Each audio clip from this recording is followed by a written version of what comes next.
Hello and welcome, friends. Today we will be going through ear lesions, rapid fire review from Kurt's notes. And before we begin, please like, share, subscribe, and follow for more. And let's begin.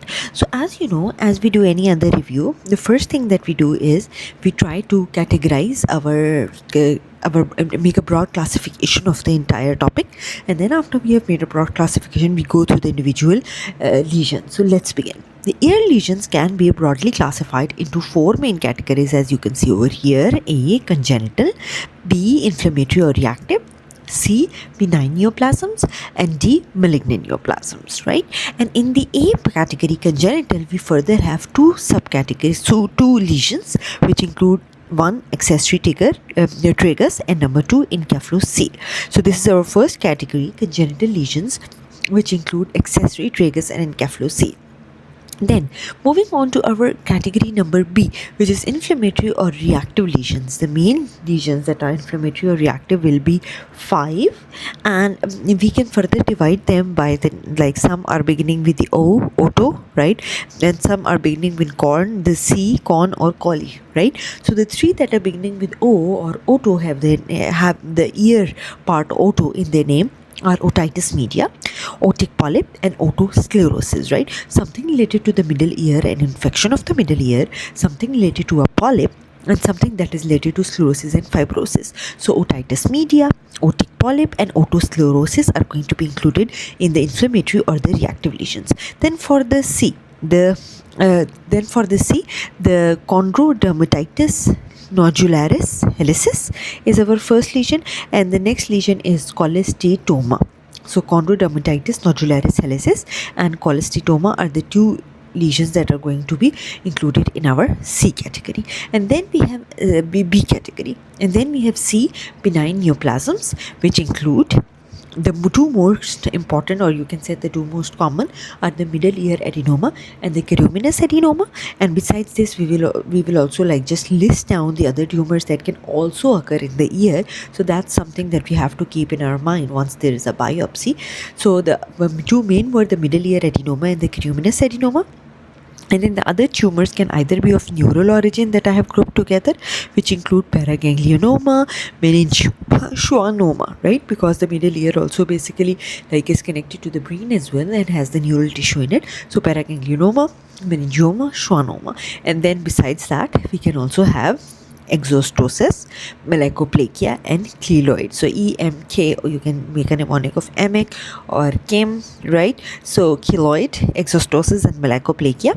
And then we have these difficult names tumor categorized in a single category, which include the vascular tumor, the tumor that is from the synovium, or you can say the tumor that is from the cartilage, and then the tumor from Langerhans cells.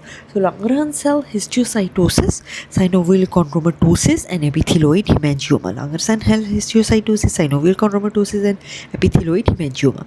And now moving on to the malignant neoplasm, or category D, that will include basically three tumors, which are number 1, squamous cell carcinoma; number 2, endolymphatic sac tumor; and number 3 are acute carominous adenocarcinoma. So this is just like carominous adenoma. So we can say that instead of middle ear adenoma, we have squamous cell carcinoma over here. Instead of carominous adenoma, we have carominous adenocarcinoma, and the one that is specific or unique to the malignant is the endolymphatic sac tumor. So in this way, we have classified the ear lesions into A, congenital; B, inflammatory or reactive; C, the benign neoplasms and the other tumors; and D, the malignant neoplasms. So let's begin. What is basically the first congenital lesion? So the congenital lesions were two, we said, accessory tragus along with encephalocele. So the first one, accessory tragus, is basically the pathophysiology is, number 1, it's a developmental anomaly that recapitulates normal ear. So how does it recapitulate normal ear? If you see over here in this picture, the number 1 basically indicates that this has a central cartilage that is present. Then number 2, which is yellow, indicates that the surface has some skin, And then number 3, which is green, indicates that between the skin and the cartilage that is present deep, there are some adnexal structures. So 3 characteristic histopathological features of an accessory tragus are: number 1, central cartilage; number 2, surface skin; and number 3, the adnexal structures that are present between the central cartilage as well as the surface skin. Then what is the location of this particular tumor? Number 3, it's located on the skin surface anterior to the auricle. And how is it usually identified? When is it usually identified? In the childhood. And then what is the treatment? It is cured by excision. Moving on to our second congenital lesion, which is encephalocele. So number 1, the pathophysiology of encephalocele is that it is a herniation of the brain tissue, and that is continuous with the brain. So some portion of the brain tissue from the brain got herniated, and in continuity to the brain, this is now coming into the ear, right? So what are the characteristic histopathological features? 3 characteristic histopathological features that you should be looking for include: you will find variable proportions of neurons and glial cells, which will stain positive for GFAP. As you can see over here, there are variable neurons and then glial cells. And number 2, with the neuron and glial cells, you can find inflammation, and then chronic inflammation, gliosis, fibrosis. So basically the neuronal cells are reactive and are multiplying rapidly, right? And then with that you can have like other cells that are inflammatory cells along with fibrosis. So inflammation, fibrosis and gliosis is the second histopathological feature. And the third is that meninges are usually absent, right? So it's just the brain tissue without the meninges. And then can you histologically distinguish this from glial heterotropia, which is discontinuous from the brain? So it's just like glial tissue discontinuous from the brain is just incidentally present in the ear? No, you cannot histologically differentiate it. Histologically it will have the same features of glial cells and neurons, gliosis, chronic inflammation, fibrosis, no meninges. So they are basically, both are differential diagnosis, either encephalocele, which is in continuity with the brain, or glial heterotropia, where the brain tissue is not in continuity with the brain. Okay, now moving on to our category B, which are inflammatory or reactive lesions. And if you remember, we had further subclassified them into the things that start with O, which include otitis media and otic polyp, and we said otosclerosis as well. And then the things that start with C, which we said chondrodermatitis, nodularis helicis, and cholesteatoma. Okay, so let's begin with our first O, which is otitis media. Okay, so otitis media, the incidence for it is that it is extremely common clinically, but is it sampled frequently for pathology? No, it's basically a clinical diagnosis. And then number 2, the pathophysiology for it is that it is caused by viral or bacterial infections of the middle ear. The age in which it is most common is in young kids, and the prognosis is that it usually self-resolves. So what are the 4 main features that you are going to be looking for in otitis media? Number 1, indicated with the red, you will look for acute and chronic inflammation. Number 2, indicated by yellow, you will look for fibrosis, so find acute and chronic inflammation from fibrosis. And number 3, indicated by green, you will look for epithelial inclusions, right? So in between the fibrosis, there will be epithelium that will be trapped. There's so much acute inflammation and fibrosis going on, then portion of the epithelium now being trapped inside the fibrosis. So, and this is very important, that these epithelial inclusions should, number 4, not be confused for a tumor. This is not an epithelial infiltration being caused by a tumor. It's just that benign epithelium is being trapped by the ongoing inflammation and fibrosis. So 4 characteristic features were: number 1, acute and chronic inflammation; number 2, fibrosis; number 3, epithelial inclusions; and number 4, do not confuse these epithelial inclusions with a tumor. Okay, moving on to number 2, which is otic polyp, and then number 3, which is otosclerosis. So what is the pathophysiology? Why does an otic polyp develop? It is a reactive response to long-standing otitis media. So otitis media for a long time, and now it has progressed and developed into an otic polyp. So what are the characteristic histopathological features that you are looking for? So number 1, red, you'll find granulation in tissue, and number 2, along with the granulation tissue, we will find very dense chronic inflammation.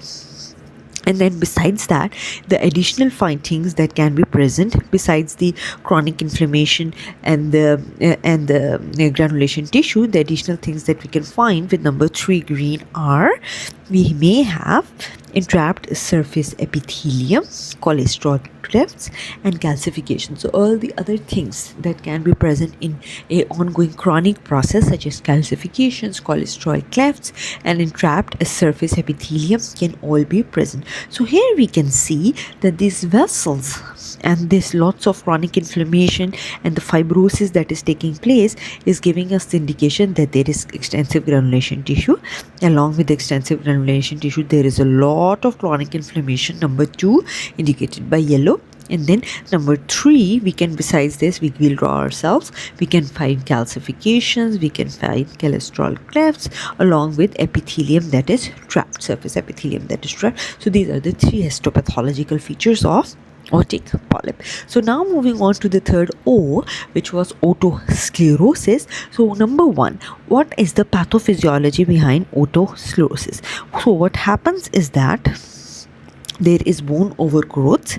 This bone overgrowth causes the fixation of the ossicular change, and as a result, the ossicular change, because now it is solid, or you can say it is immobile, it leads to conductive hearing loss. Because normally we know that the sound gets conducted because the bones move, they are mobile, and one bone transmits that energy or those sound waves to the other bone. But if the bones are fixed, because the bone has overgrown and now the bones do not have space to move, therefore the voice will not be transmitted as well, and there will be conductive hearing loss. But as to why this bone overgrowth takes place, we don't know. The etiology is still unclear. So what are the characteristic histopathological findings that we will find? So number 1, we will find immature trabecular bone and vascular stroma. So bone, and then along with the bone, the stroma will be very vascularized, right? And this will have varying appearance in different phases, and normally the presentation is that this is bilateral and well as symmetrical, right? So it takes place in both sides, or whatever the pathophysiology is, it's causing this sclerosis in both sides. So here we can look and find our immature trabecular bone along with lots of vascular stroma, right? So the bone is not maturing yet, it is still immature. So there is bone overgrowth, right? The bone is basically overgrowing, and there is this immature trabecular bone which is not, and this bone as well, which is not grown. And between this immature trabecular bone, we will find lots of vessels as if it's undergoing neurovascularization. So there is a vascular stroma. Along with the vascular stroma, there is an immature trabecular bone, and the diagnosis is otosclerosis. So now moving on to our C's, which are chondrodermatitis nodularis helicis and cholesteatoma. Another name for chondrodermatitis nodularis helicis is CNH, and the characteristic histopathological findings are, we will find surface hyperplasia that will be surrounding ulceration along with keratin plug formation. Then we will find number 2, dermal fibrinoid necrosis, and number 3, we will find cartilage which is undergoing necrosis. So as you come to know from the name as well, there was something that should be happening to the cartilage, right? There is something that should be happening to the skin, right? And there is something that should be happening, and the helicis is just pointing out to, there's some nodular transformation that is clinically taking place, as we can see over here, right? And this is the location where it should be taking place, as it says over here that it's either the helix or the antihelix of the ear. This is the location, and it is a localized injury. The pathophysiology is that this is basically a localized injury that took place, and the confusion is that this can be clinically mistaken for squamous cell carcinoma. Just because you see this nodular growth or this sort of an ulceration taking place of the helix of the ear, you can easily clinically mistake it for squamous cell carcinoma. But Once you biopsy it, it becomes extremely clear that number one, we can see over here indicated by our number one, that there is surface hyperplasia. The skin is undergoing like this thickening, right? So there is a surface hyperplasia surrounding the ulceration and keratin plug, and with the surface hyperplasia, all the skin is hyperplastic, right? And there is this surface ulceration, and in the surface ulcer there is this keratin plug that is forming. So skin surface hyperplasia, ulceration, and keratin plug formation. Number two, we said something should happen to the dermis, and we said something should happen to the cartilage, right? So the dermis has to undergo fibrinoid necrosis, this abundant pink eosinophilic fibrin material that is being deposited, and this abundant pink eosinophilic material is causing the dermis to undergo necrosis, right? So there is dermal fibrinoid necrosis, there is surface hyperplasia, ulceration, and keratin plug. And number three, we said that even the cartilage that is present underneath is also undergoing necrosis. And number four, we said we do not have to confuse it with squamous cell carcinoma. There are no malignant squamous cells over here. There is simple just squamous epithelium that is undergoing hyperplasia, keratin plug, ulceration, number one. And number two, the underlying dermis. And number three, the underlying cartilage is also undergoing necrosis. Now moving on to our fifth and final entity of the inflammatory and reactive lesions, which is cholesteatoma. So what is the pathophysiology behind a cholesteatoma? There are keratinizing cysts that are being formed in the middle ear, and these keratinizing cysts destroy the ossicular change, and thus I told you, whenever the ossicular change is affected, it means that the sound cannot be transmitted from bone to bone. Therefore there will be conductive hearing loss along with foul smelling discharge. So this will be the clinical presentation: conductive hearing loss and foul smelling discharge. And this is the pathophysiology, that there are cysts, and the cysts are destroying the ossicular change. Now what do we find on histopathology? What are the characteristic three features? We find that there will be stratified squamous epithelium with a granular layer. This is derived from the external auditory canal. Middle ear, the epithelium is normally cuboidal to columnar, right? So if in the ear anytime we find stratified squamous epithelium, this basically originates from the external auditory canal, because the middle ear epithelium is just cuboidal to columnar. Then next we will find keratinaceous debris, which will include flakes, aneuploid squames, right? And then we will have a stroma that will be inflamed and fibrous. This is there are frequently associated cholesterol clefts and foreign body giant cells. So besides all these three things, we can also find associated findings, which are cholesterol clefts, foreign body giant cell reaction, which is also known as a cholesterol granuloma. And then the prognosis for this lesion is that this can be locally destructive, and it can even recur. And the pathophysiology will include that it can occur secondary to chronostatitis media, or this can be a congenital lesion that develops, that congenitally some keratinizing cysts start forming, or because of repeated middle ear infections, these keratinizing cysts start causing the destruction of the ossicular change. So here we can see in the picture that we have a stratified squamous epithelium indicated by the number 1, and this stratified squamous epithelium also has a very prominent granular layer, right? So stratified squamous epithelium with a very prominent granular layer that is derived from the external auditory canal. Number 2, besides it, we find the keratinaceous debris, and we said it can be composed of aneuploid squames, flakes, just like the epidermal inclusion cyst. It can have this lining. Along with the lining, there is some debris, and besides the debris, there is inflamed fibrous stroma. So it's just not a simple cyst, but it has this inflamed fibrous stroma, and besides it, we said we can find foreign body giant cells and cholesterol clefts and everything. Like this cholesterol granuloma can basically be formed. Okay, so this was our cholesteatoma. So now moving on to the middle ear neoplasms. We said that the two most important middle ear neoplasms were middle ear adenoma and Cruminous adenoma, and we said that the middle ear adenoma, let's say that there is something counterpart malignant to it. It's not really a counterpart, but yeah, let's say just like the middle ear adenoma is present in the benign side, there is a squamous cell carcinoma and an endolymphatic sac tumor in the malignant category, and just like we have a benign Cruminous adenoma, we will find a Cruminous adenocarcinoma in the malignant category, right? Okay, So the middle layer adenoma. So the basic pathophysiology for and the incidence for it is that it is a neoplasm that is rare, and then the differentiation that it has in the pathophysiology is a dual differentiation, neuroendocrine along with the mucin secreting differentiation. And what we will find on histopathology is that just on looking on low power, the architecture tells us that this is infiltrative and unencapsulated. Then if we look at the growth pattern, then the growth pattern can be of multiple patterns that can include glandular, trabecular, diffuse, nested.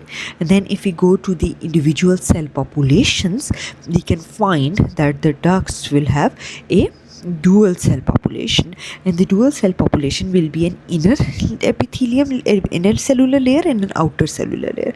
So the inner layer basically has cells that are luminal, flattened, eosinophilic, and they have secretions, and the outer layer have cells that are cuboidal to columnar.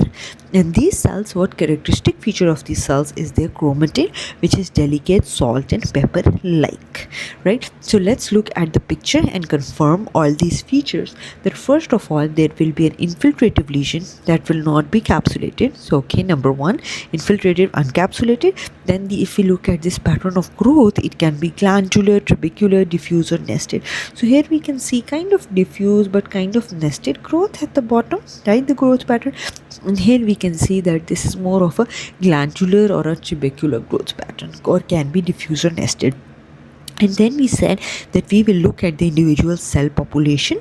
Inner flattened eosinophilic cells that have the secretion, okay, these inner flattened eosinophilic cells, right?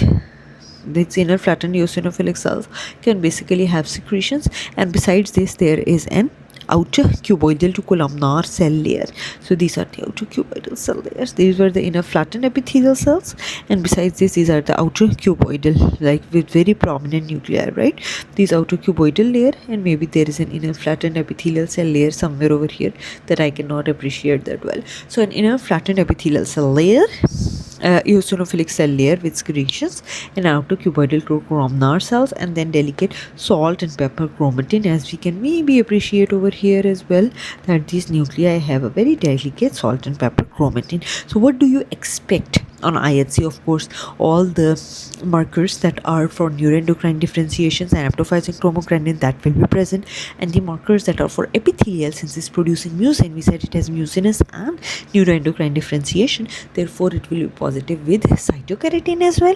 And then synaptochromo, CD56, INSM1, they will also be positive. And since it has mucin, so mucin is going to stain with PAS and Alcian blue, right? So cytokeratin, PAS, Alcian blue are indicating its mucinous differentiation, whereas synaptochromo, CD56, INSM1, they basically indicate that this has a neuroendocrine component to it, right? And this is basically, the location is basically found in the middle ear.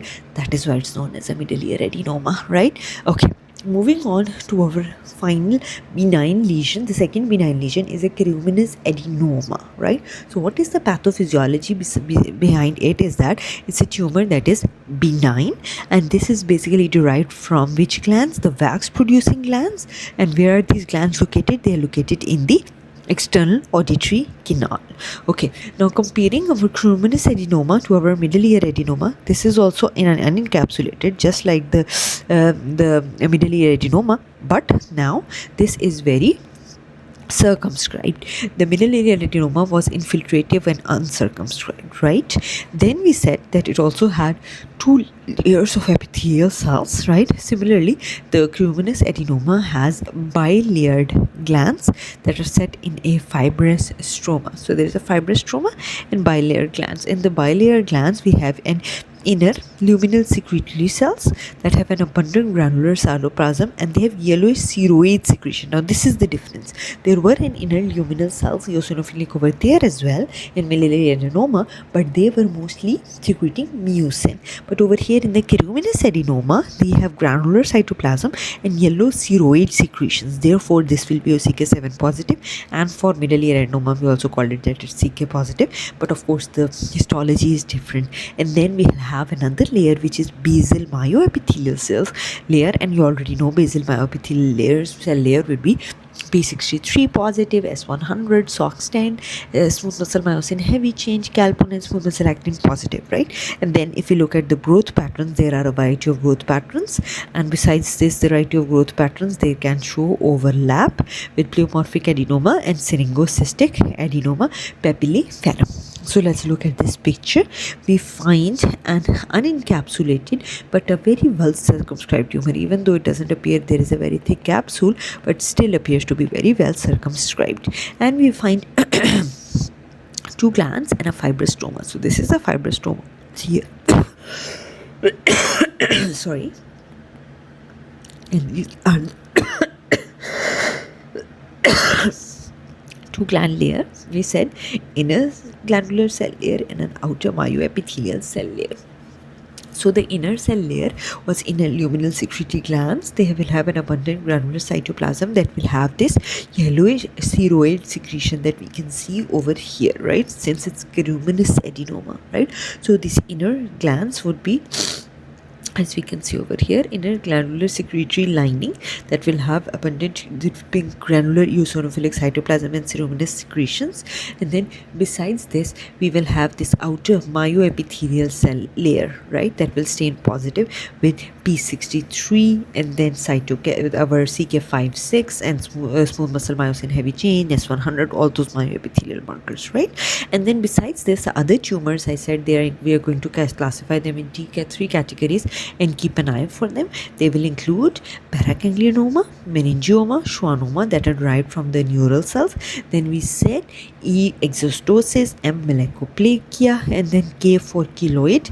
And then we said those that are more complex, that will include Langerhans cell histiocytosis, epithelioid meningioma, and synovial chondromatosis. Now moving on to the malignant neoplasms, which are three, and they include squamous cell carcinoma, endolymphatic sac tumor, and the caruminous adenoma. Okay, so first malignant neoplasm is a squamous cell carcinoma, which is, of course, we know that the pathophysiology, it's a malignant neoplasm of the squamous epithelium, and then it is similar to the histopathology will be similar to SCC that is elsewhere on the skin. It's basically the same invasive carcinoma, the same things we will find the invasive carcinoma along with the frequent keratinization as well as the stroma that will be inflamed and desmoplastic.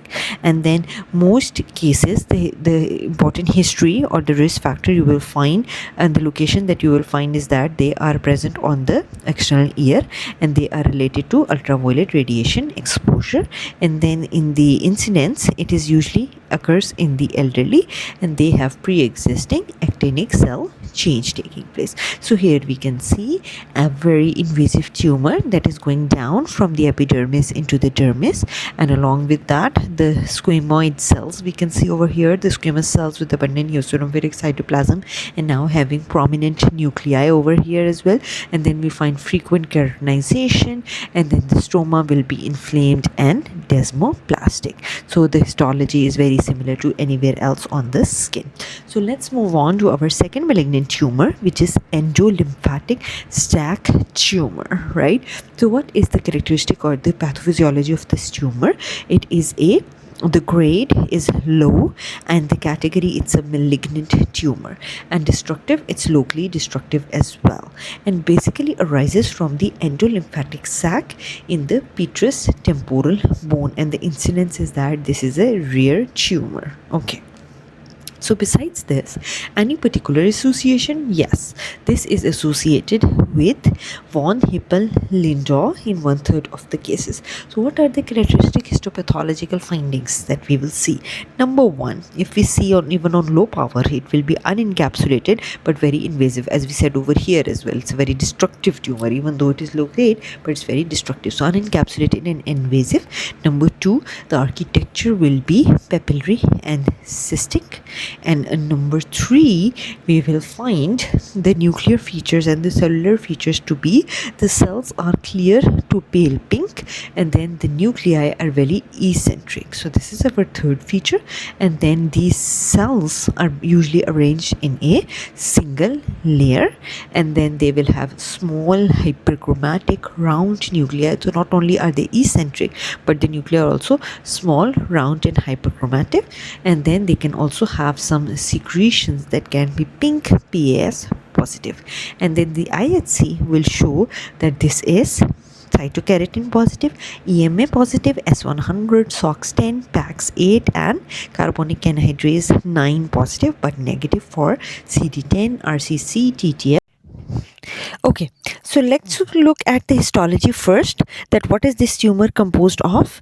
That we said that it will be an unencapsulated tumor that is causing invasion. So here we can see there is no capsule, and this is an invasive tumor. Then next we said that in the architecture we will find papillary architecture. Yes, we can find these fibrovascular coils, and these epithelial lining is forming these papillary structures. So we do find a papillary and sometimes a cystic architecture. Then we look at the individual nuclei. We find that we have clear to pale pink cells with eccentric nuclei. Yes, we can see clear to pale pink cells, and the nuclei are definitely eccentric. They are not present right in the center of the cells, rather they are pushed towards the apex, right? So clear to pale pink nuclei with eccentric nuclei, pale pink cells with eccentric nuclei. And we can see over here that we have small round hyperchromatic nuclei. Yes, they are small, they are round, they are hyperchromatic nuclei as well. And then they are usually arranged in a single layer. Yes, I totally agree, they are arranged in a single layer and can have PS positive secretions in them. So we can do a PS stain, then confirm that they have PS positive secretion. So the 4 characteristic histopathological findings were: we found a tumor that is infiltrative and unencapsulated, invasive, infiltrative and unencapsulated and locally destructive. Then we found that the architecture of the tumor is that it is basically arranged, or growth pattern is that it has papillary or the cystic architecture. Then it has pale to pink cells that are arranged in a single layer, and they have eccentric nuclei, and these eccentric nuclei are also hyperchromatic, round, small, and then they can also have this like pinpoint or like prominent nucleoli as well. And then we said they can have PS positive secretions. Now moving on to the IHC, we said that this is positive for some things and it is negative for some other things. And what I like to do is that I like to understand the pathophysiology. Why is a particular thing positive in this tumor and why is a particular thing negative in this tumor? And when I identify why is a particular thing positive and negative, then it helps me remember. So the first thing is that it is positive for CK, cytokeratin and EMA. So we know that CK basically represents cytokeratins and intermediate filaments that provide structural support to the epithelial cells, right? So since this is a tumor that we said originated from the endolymphatic sac, so the endolymphatic sac has an epithelium, and this is an epithelial tumor that originated from the endolymphatic sac. Therefore, cytokeratin indicates its epithelial origin. Then we have epithelial membrane antigen, right? And this epithelial membrane antigen is a glycoprotein that is present on the luminal membrane of epithelial cells, right? So therefore, EMA will also be positive, since again it's indicating its epithelial ductal glandular nature.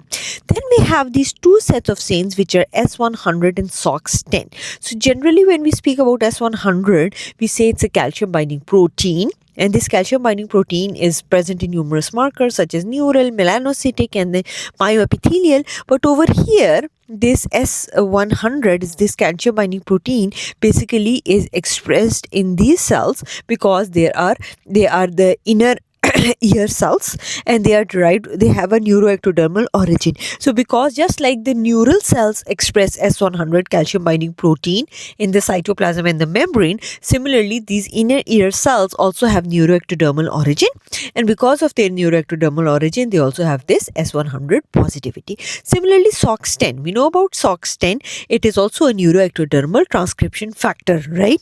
But since the inner epithelium has a component that is neural in origin, Therefore, the inner ear epithelium in its development expresses SOX10. So we can say that S100 and SOX10 are the neuroectodermal markers or the neural markers, and CKEMA were basically the ectodermal or the epithelial markers. Next off, we have these two other stains, which are PAX8 and CA carbonic anhydrase 9. Okay, now let's look at them individually. First of all, PAX8. What is PAX8? PAX8 is a nuclear transcription factor, right? And when we think about PAX8, the first tumors or the first locations that we come to think about are that PAX8 is expressed in renal tumors, but the proximal convoluted tubules, they are involved, like their nuclear transcription involves PAX8, right? And then Mullerian tumors, and then thyroid, and then pancreatic. But endolymphatic sac is not the first thing that you think about, right? But whenever you have this sort of a papillary architecture and these sort of cells which are present in the ear tumor, what you're going to do is you're going to do a PAX8.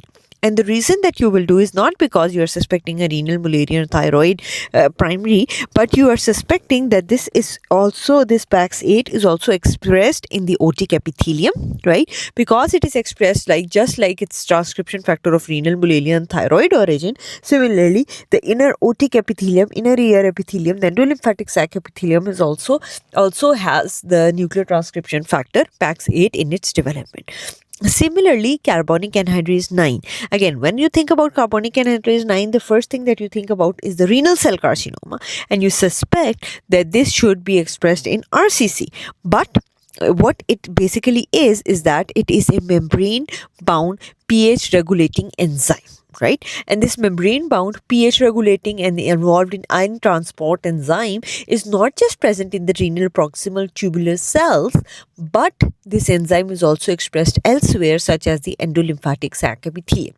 So just like the PAX8 has renal origin as well, it's a renal transcription factor. Similarly, PAX8 is an inner ear endolymphatic sac transcription factor as well.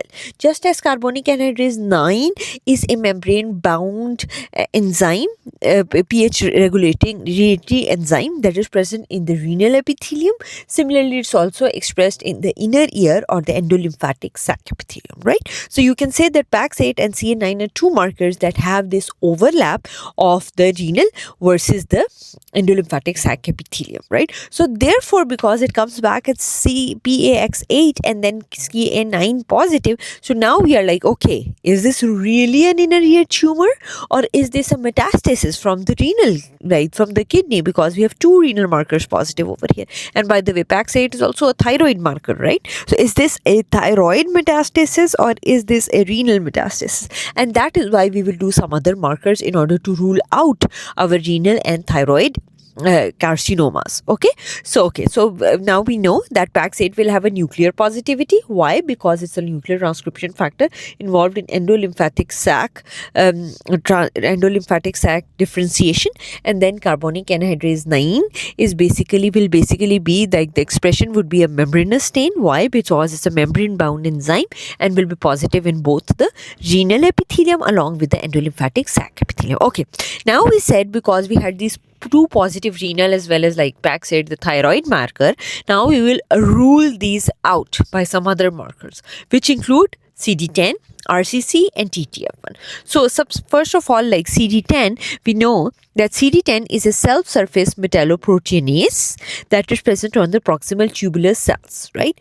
But this CD10 is not expressed on the endolymphatic cells. Therefore, it will have a brush border pattern whenever it is positive in the renal tubular cells, proximal tubular cells, but it will be negative for the endolymphatic sac. Similarly, RCC, we know that renal cell carcinoma marker, renal cell carcinoma antigen is also a brush border glycoprotein, right? So this for CD10 was a metalloproteinase, but this is a glycoprotein, and this has both luminal, membranous along with cytoplasmic positivity in the proximal convoluted tubular cells. But this brush spotted glycoprotein is not present in the endolymphatic cells of the inner ear. Therefore, CD10 will be negative. This metalloproteinase is not expressed in the ear. Similarly, RCC, this glycoprotein is just a brush spotted glycoprotein present on the renal tubular cells but not expressed over here in the endolymphatic sinus cells, right? And then TTF1, we know that this is a nuclear transcription factor that is present both in the thyroid and the lung lung tissue derived tumors, but this will be negative over here since this nuclear transcription factor is not expressed in the endolymphatic sac tumors, okay, or the endolymphatic sac epithelium. So this is how we basically like try to confirm that it's an endolymphatic sac tumor, and we try to rule out that it's not a thyroid or a renal or a lung tumor. So the positivity will be 4. Once you are ordering the stains, remember I have to order some epithelial stains, some neural stains, as well as some stains that are specific for the endolymphatic sac and then have an overlap with the renal origin, right? Because these are just general stains. The epithelial cells are just telling you, okay, it's an epithelial derived tumor, CKEMA positive. Then the SOX10 is 100, just neural origin, right? And then PAX8 and CN9 are making it more specific that this might be PAX8 might be present in the endolymphatic sac tumors. This is the transcription factor.